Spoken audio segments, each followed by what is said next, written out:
Hello everyone, how are you doing? This is MD Tech here for another quick tutorial. In today's tutorial, I'm going to show you how to change the Marcus Red time interval on your AOL Mail client. So how much time elapses before it's marked as read, basically after you've viewed the email or you are in the process of viewing it. So this should hopefully be a pretty straightforward process, guys. And without further ado, let's go ahead and jump straight into it.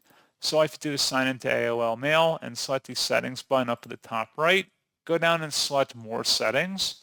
On the left panel, select a viewing email. And then on the right side where it says Mark as Read Interval, you can select immediately, after 2 seconds, 5 seconds, or never have it be marked as read. And that's pretty much it.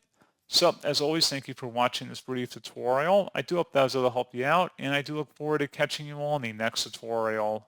Goodbye.